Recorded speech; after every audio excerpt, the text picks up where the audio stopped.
Explain myself. You said you care for me, Louisiana.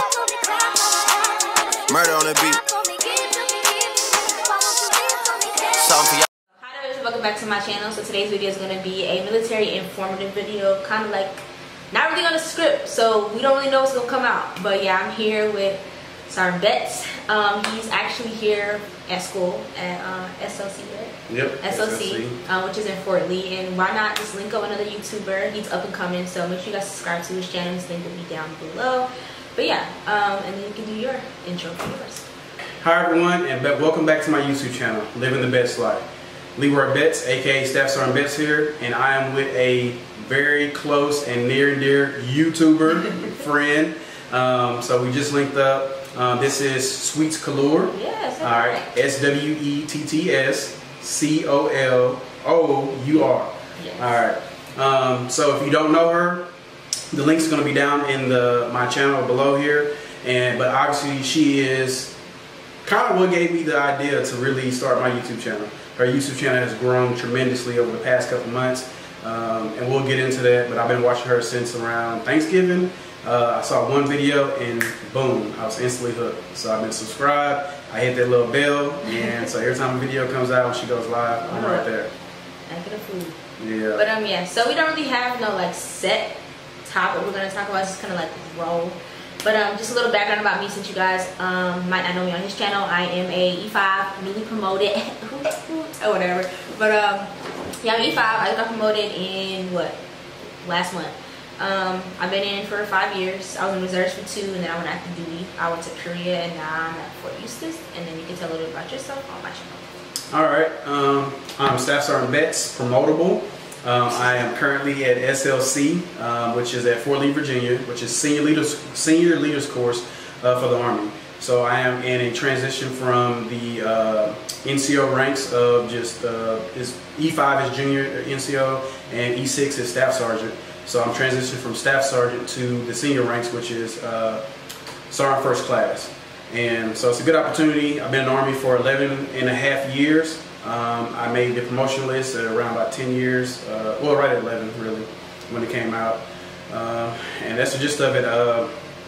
I've been stationed at Fort Campbell, Kentucky. It was my first duty station, in which I did a 15-month deployment with them overseas to Iraq. I came back for about 10 months, and I went right back to Iraq and did a 9-month deployment, or 6-month deployment. Came back home, and then I went to Afghanistan and did a 12-month deployment. So I did all 3 of my deployments in my first 5 years, back to back. So that was pretty rough. Yeah, I looked up, and I got 2 lucky duty stations back to back. So I do got a question to start off though. So you being an 88 Mike, we're the same MOS. If y'all don't know what that is, a motor transport operator, aka a truck driver.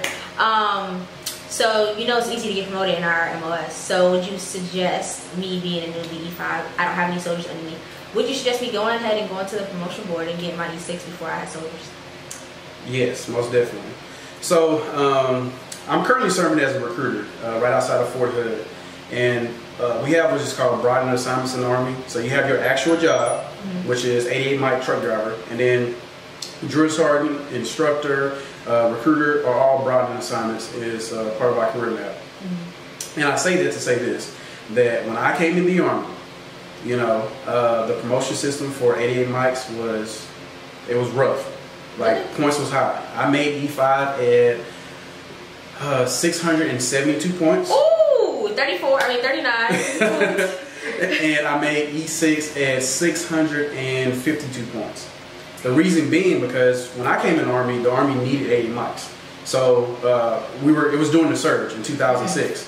So the Army went from, and was called billets, right? So there are so many slots per MOS. The Army's like a triangle, right? So all the way at the bottom you have all the E4 and below, which makes up the majority of the Army. Right. Then you have your E5, E6, E7, E8, and E9s. And for each one of those, every different MOS. So there are only so many E9, 88 Mikes. Right. Well, not 88 series, because we all merge at the E8 level. And there's so many slots for E8, and there's so many slots for E7, and so on and so on. So it's called upward mobility. When I came in, we had a lot of senior NCOs just sitting as sergeant majors and first sergeants, literally for 10 years, you know, or more. So when you get a young guy like me, or even you, we out here young, we hungry, we trying to get it, you know, and we're qualified. Even though you're qualified to be at the next level, if there's no upward mobility, which they didn't have when I first came in, and because of that, because it was like this, right? So this is the Army had a set number.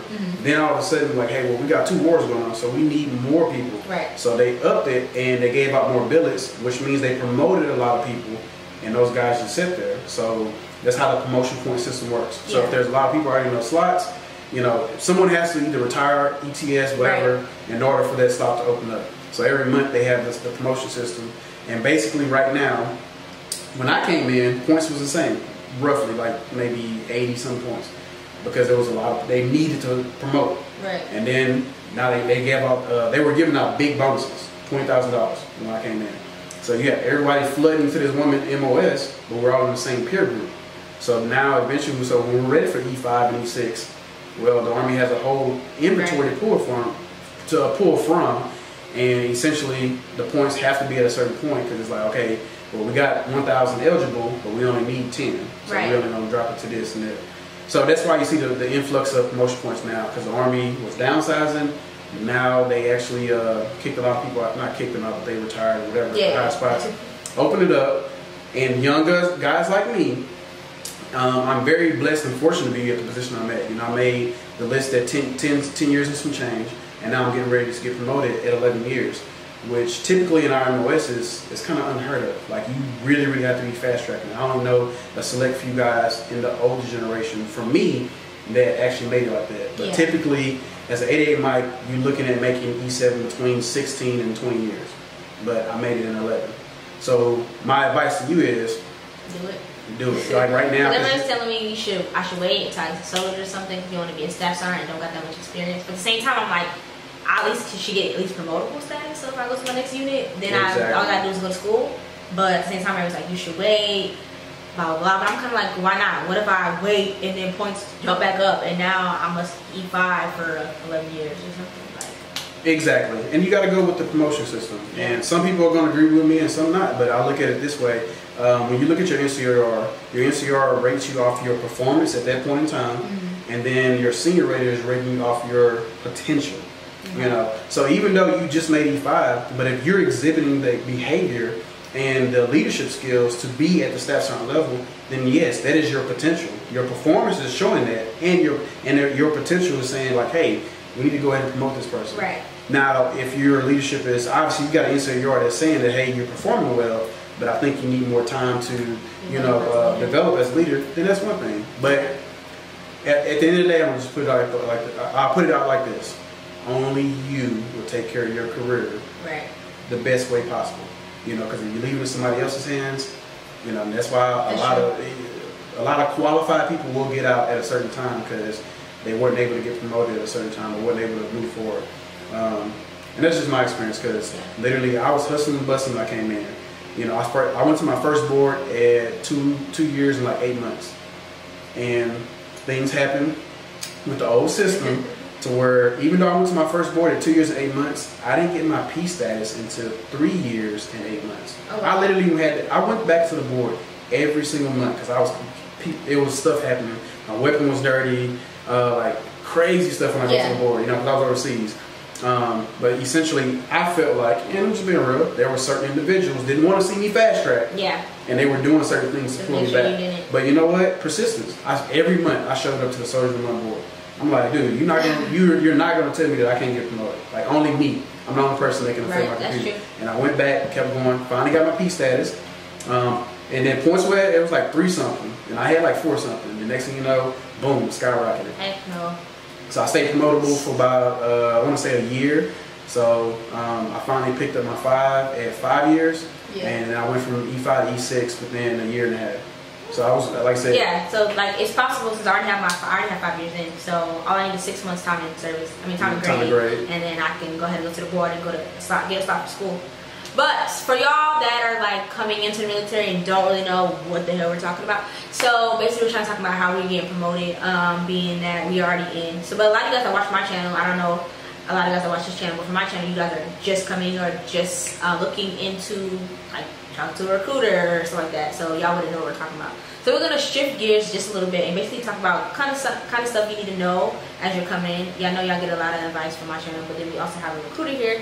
You know what I'm saying? So when y'all go to your recruiter section, something that you should know or just be aware of when you're joining the military in the first place. And my number one thing that I want to talk about is finance. When you come straight into the military, do not buy a $50,000 car. Like, you will see a lot of privates that come in and, like me, I didn't buy that expensive car, but I didn't have a job, and so the little money that I was getting, I was like, oh shoot, I get $1,000. Okay, I got money, I'm gonna get me a car. And then you find yourself in debt, and your chain of command will find out. Your staff sergeants, your sergeant first class, your first sergeant, your commander will know that you're not paying your bills, and you already basically coming into debt, and you're a private. Like, that's my biggest thing. Everybody thinks the military, you making money. I don't know who lied to y'all, told y'all that. You ain't making racks on racks on racks. You are making more money than you would, especially me. I was making like no money, so when I came after the video, I was like, okay, I'm making a little bit of change.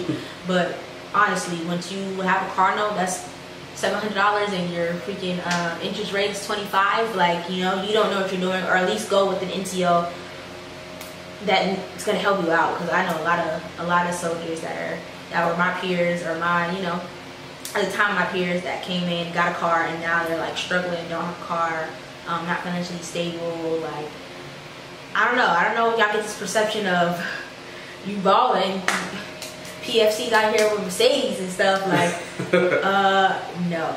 But like I said, he's a recruiter. I think he said that already. So he kind of has a lot of knowledge. You're in the Fort Hood area, right? Mm-hmm. Yeah, he's in the Fort Hood area. So if you guys, where do you work at? Like in a post as a recruiter? No, I'm at the Harker Heights Recruiting Center. So right outside of Fort Hood, it's like when you're coming into it, there's Harker Heights, Killeen, which most people know about, and then there's Coppers Cove, okay, which is the 3 cities that sit right out. So we have a recruiting center in Coppers Cove, and I'm at the recruiting center in Harker Heights, which is essentially for Killeen and that whole area.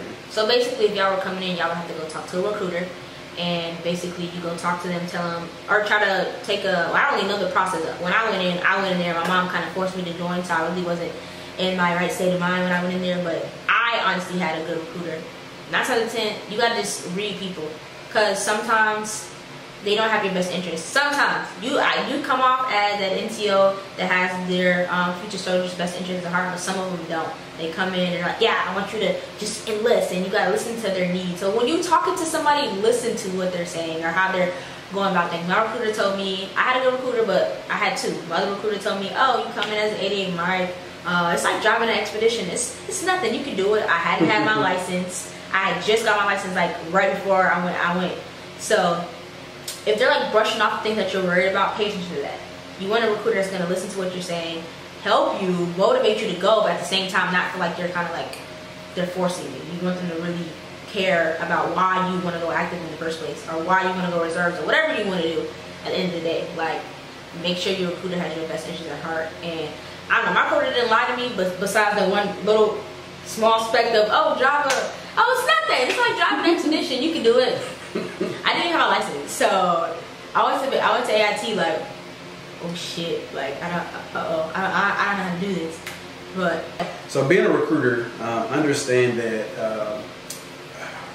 So a part of my channel is what I do is, so I'm watching everyone's military YouTubers how we're moving and moving different pieces of the puzzle. So my channel is not so much, I'm going to give out recruiting information, but like as far as like basic training and AIT, like you just went through that compared to me. I went through it 11 years ago. So I'm going to give you an 11-year-old's perspective versus yours or somebody else. But I am currently serving as a recruiter. So I see other military YouTubers that are making videos about recruiting, or 5 lies that recruiters tell you and stuff like that, which, you know, some of this stuff is accurate and on point, and some of it's not. So in defense of all recruiters, this is just my take from the situation. It is a very demanding assignment to go from your job, you know, for me to go from driving trucks every day and doing whatever I'm doing with the planning to now recruiting changes every single day. So what someone's making a video right now, like 5 lies that recruiters tell you, or great things that recruiters tell you, you know, if it was 2 months ago, I guarantee you there's a new policy, a new thing that just came out. So the biggest thing I can tell you is You can go on the Go Army website. All the information is up there. It's typically up to date. Any questions that you would, it's like, I'm trying to think of the best way to put this. To make it, because it's a transaction, right? Yeah, so to make the situation better and to go more fluent, and you don't have to sit in the recruiting office for like 6 hours, do your research. That way when you come talk to your recruiter, say, look, I looked up a few things, but I definitely need your expertise and your opinion because this is your job. You know what's going on. And one of my biggest pet peeves is family members or retirees or people. And I'm not knocking them by no means because everyone's an ambassador to the Army. Once you take that uniform off to help other people and share your stories, telling your Army story. But understand that the recruiting changes every day. So if I am a retiree or I'm a grandparent or I'm a mom, dad, and I just retired, or I'm still in the service right now, and I'm bringing my kids to the office, understand that, whatever I see on TV or I heard from this person or what I experienced when I went and talked to my recruiter, it's totally different now. Right. So give that recruiter the opportunity to do his job and tell you the most up-to-date information as of right now. Because a lot of times people come in and be like, oh, yeah, I used to be a recruiter 2 years ago. Or, my cousin was this, or my, battle buddy, my first sergeant. And that's all good information, but recruiting changes every day. So what that person told you, it might be something different for that day, Right. So that's my thing. Just come in with an open mind, come in and understand that, and this is just me. I can't speak for nobody else, but when it comes to the recruiting aspect, this is your life. Right. It's your career. And it is, what you want to do. So when you come and sit down with me, we're talking about your goals and everything else, and I'm like, okay, well, I've heard what you said. This is what the Army has available at this point in time, and this is the structure and what we got going on. And I'm going to try to tailor that to you. So I have no reason to lie about anything. Right. Essentially and easily put, probably 30, 40 years ago, and I'm not even going to get that. Y'all, I'm pretty sure y'all see where I'm going with it. But now there's a simple thing, which is you pick up your phone and everything that recruiter's telling you, you can Google it. Right. There's YouTubers that talk about this stuff all the time. So, there's a lot of leeways, of course, you can get through as being a recruiter because there's some stuff that I found out later on at the point in time I realized. But I am a very voicious person. So when I went active duty, they told me I couldn't change my voice. My recruiter said, no, you can't change it, no, you can't do that. And I realized later on, I was like, dang, I really could have changed my voice. Like, they kind of wanted to get their, I say numbers, I don't know if that's right, but wanted me to go active duty without telling me there's a possibility that you can change your MRS, you can change your MRS, but at this point in time you can't. No, you can't change your MRS. The only reason why we're letting you go active duty is because you're keeping your MRS. When a week later everybody went change their MRS. But I was like heartbroken, I was so hurt because I wanted to be an 8 but at the end of the day, everything happens for a reason, what I mean? I was supposed to be an 88 I was supposed to have this job, and it put me to basically the platform I'm right now to even talk about it. So, 9 out of 10, I feel like my recruiter was honest with me. It's little things that I realized later on that I kind of was like, okay, well that could have been a little more broad. He could have broke it down a little bit more to me. But 9 out of 10, my recruiter didn't lie to me. So all of my 10 lies the recruiter tells you, I personally didn't see lies. Like, they didn't lie to me. But I just have a word of advice for if you're about to come in, no matter what your rank is or whatever, if you come in as E4, you have a little experience, or because some people be older, they come in like 25, 26, 27. When you come in and you're at that young or just young in the ranks, don't do something that's gonna basically change your career when you get older. So him going to SOC, SOC about to be a sergeant first class, if he did something when he was a private, or E4 because you're 27, you feel like you're grown, you can do what you want, whatever. Doing something at a young age or young in the ranks, and then when it's time to, you got it together in your head, you want to be who, or you want to be motivated, and you want to get promoted and get that money, or whatever your motive is to get promoted, and then something that happened on your record 7 years ago comes back to haunt you because you weren't doing what you're supposed to do. Like, it's easy to get in trouble, because he even said this earlier when we were sitting having a conversation. The military is low-key is like college. Like, you live in dorms. It can get real messy. It can be real petty. Like, it's just like a college. So it's easy to get into trouble on the weekends. You're allowed to go out. Because a lot of people think that in the military, you don't have a life. Like, it's like left, right. Every day. It's not. It's like a regular 9 to 5 once you're deployed. When you're in garrison, when you're like how I am right now, not overseas, I'm not downrange, you know what I'm saying? It's a regular Monday through Friday job. Get up, wake up in the morning, you just do PT. You get off probably like 5, depending on your unit, 7 at the latest. I don't see a lot of people getting off after 5 o'clock, unless they have mission or something like that. But it's a regular job, so at the end of the day, you got your free time. So at the weekend, you can go out, you can go party, you can go drink, you can do whatever you want to do. You know what I mean? At the end of the day, you got to remember, people you hang around matter. So they might get you into some trouble.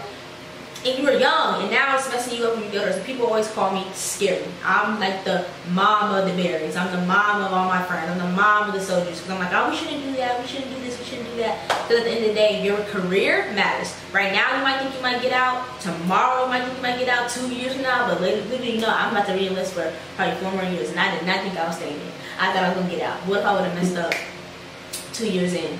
Then what? You know what I mean? You might think it's going to be a career right now, but literally, you know, a lot of people didn't think it's going to be a career. They on year 17, like, dang, I just knew I was getting out when I was E5. I said, I'm done with this. So just be smart with your decisions when you come in. Like, don't do nothing you're going to regret. So I like this. I'm kind of just freestyling. Yeah, I'm kind of just flowing. Like I said, usually when I do my videos, though, I do have a script. Not a script, but I kind of go based off of that. Yeah. But I don't think we're doing that. Yeah, so to piggyback what you were saying, make sure that's this. Trying to get all this stuff right. But my advice as a recruiter, as a senior non-commissioned officer getting ready to transition, and this is part of my YouTube channel, I look at it like this. What can, you know, Staff Sergeant vets go back and tell, you know, PV1 vets when I first came in? And so I have a lot of stuff going on in my head, and I'm like, man, like there's so much I can tell someone to assist them to, like, okay, to avoid the pitfalls that I had. One of the biggest things I can tell you, kind of piggyback what you just said, is my parents taught me this. My parents are old school. Birds of a feather flock together. Yeah. And if you younger generation or younger guys, you understand that what I'm saying is, you know, who you hang around with is essentially the behavior that you're going to put out. You know, it's like perception. Perception. It's not saying every single time, but for the most part, like minds hang up. You know, like you pretty much kind of network and be around each other. So let me put it to you like this: peer pressure or whatever. If you're at a party and 5 people are drinking, and then you go to the party again next week and next week and the next week, or you just hang out with somebody that is drinking. Essentially, at some given point, because birds of a feather flock together, whatever the behavior is, the talking, the drinking, whatever's going on, it's going to rub off, and essentially that's what happens. So I would tell you is, and this is something that I just did for myself, essentially as far as like when you come in and you set goals for yourself, like understand that, you know, if you decide to do 20 years, you got to understand the promotion system. Understand, you know, what it takes to get promoted, and understand what is best for you in your life and eventually your family. So essentially, what I'm saying is, like, come in like the moment that you go to your recruiter, you should already, you know, start having ideas like, okay, this is what I want to do: airborne, air assault. Right. I want to go to this duty station. Obviously, we can't get you a duty station like that, but this is at some point in my career, this is what I would like to kind of do, and once you set those goals, follow through with it. Yeah. And essentially, sorry, I'm trying to put all my thoughts together because there's just so much. But yeah, so like come in with those ideas, and I look at things in categories. You know, there's finances, there's your career, there's family, personal life, you name it. And you want to make sure that you're running on, you know, optimum speed for each one of those, you know. So you want to have the best family life, you want to have the best military career, you want to have the best finances and stuff. And the biggest thing now, especially with this new day and age, is Google it, research it, you know, and then ask questions. Ask your senior leadership. Because essentially whatever questions you have, I guarantee you there's an E5, there's an E6, there's an E7, and even some senior, you know, experienced E3s and E4s that's been there and done it, and they can really help you out. So essentially that's what I really want to do is help out others and put out information, and now I feel like I'm just rambling. I mean, really the point of this video was kind of give advice, I guess, more so. I mean, coming from me being a who was, now I'm junior, would you say junior non-commissioned officer, is that what you just called? Yeah, so From a buck sergeant. Being, I was a specialist for a while, you know what I'm saying? So I'm just now coming into the NCO rank. So really it was kind of like the difference between the two. He's going into senior leadership where I'm just now coming up into the ranks. So it's like In the same voice. Right. So it's almost like me learning from him, but also trying to help you guys at the same time. Like it's just more of an advice type of thing. People always want to call me when I'm recording. No. But yeah, like more of an advice type of thing. So like, again, a lot of stuff that he's going to talk about are the experience that he has, being that he has been in 11 years, only been in 5, and I'm just now getting in 5. A lot of stuff that even soldiers that are already in, because there's soldiers that look up that are in E2s, E3s, sergeants, whatever, that will comment under my videos. If y'all are looking for somebody that has that experience, his channel definitely will be somewhere you need to go, because a lot of stuff you can learn from him. And then also him being a recruiter for people that are just coming in, a lot of stuff you can learn as well. You know what I'm saying, I'm just coming in, so I go with the flow. I'm kind of like learning as I go, and I put videos out. And I do the research just like y'all do the research to go talk to him. When y'all ask me about how much money y'all make in the military, or how's the PT test, or sexual assault, because y'all ask me about that stuff too, I look it up, and then I give y'all the information, whereas somebody that's been in can tell y'all firsthand what it is, how it is, why it is that way. When the answers I don't know, y'all have somebody to look up to that's actually high in the ranks. Yeah. Well, first and foremost, I would say I definitely appreciate you for this opportunity. I know that everybody don't get this opportunity every day to be with Sweet Scalore. Whatever. So I'm thankful. Ain't nobody. Like I said, I appreciate the opportunity, and that's essentially what I want to do with my channel is just help. Right. Essentially, man, and I look at life this way: before I put that uniform on every day, I'm a human being. And it is what it is. Like, you have to, and I think that's one of the biggest things that people miss. Or even growing up as a kid, I'd be like, you see G.I. Joe, or do you even know what G.I. Joe is? Supposedly what G.I. Joe's supposed to be. Yeah. So like watching that, or I thought that the military was just so strict, right. And like you live this way and you ate this way every single day, this and that. And then essentially I came in, I'm like, no, like you're a human being, you get to live and eat and be with your family, play, whatever you want to do in your off time, what's this new stuff everybody doing, Fortnite? Oh, I don't know nothing about that, but yeah, y'all like to do that, y'all can do that, y'all can have a game system, you can have anime and all this other stuff, so whatever you want to do and spend your money on. But essentially, so I guess we can go into like a Q&A between me and you. Okay. So it is funny, I was sitting here thinking, like you said, you just been in 5 years. Well, my first 5 years, I did 3 deployments, like all 3 of my deployments. Like I was gone, so there was a lot of experience that I got. And I don't have that yet. So I've been in I was 2 years, like I said, 2 years active duty. Then I went 2 years reserve. Then I went active duty. I went to Korea for a year, and then I came to Fort Eustis. So I got 2 kind of good stations back to back. Everybody thinks Korea is super crazy. It's not that crazy over there. When you're actually stationed over there, it's not as crazy as it makes it seem in the news. I don't even watch the news, to be honest. But it's not as crazy as it portrays to be in the news. So I went there, and it kind of was, we had alerts and stuff like that, but it was kind of chill. And then I came here and it's super chill. So I don't have that experience of being downrange or none of that. But I don't know. I'm trying to think of a question. You got a question? Let's see. Let me ask you a question. So from my perspective, I am in what's called, so you have your fresh initial entry, your junior soldiers, but now you're a junior NCO. Yeah. And then you have your mid-grade, which you're when you get to around that 10-year mark. So I'm at 11, so I'm still a mid-grade soldier, but it's mid-grade senior. Yeah. Senior NCO. Compared to the ones that are, at 18, 19 years getting ready to retire, or, be really higher up, senior NCO, sergeant majors. So I feel like I have, in my thought process, is I understand the older generation of our army, of the army, and how they think in the process, because I was that young junior soldier, junior soldier having to deal with that. And then 2, I feel like I can relate and, understand the younger generation.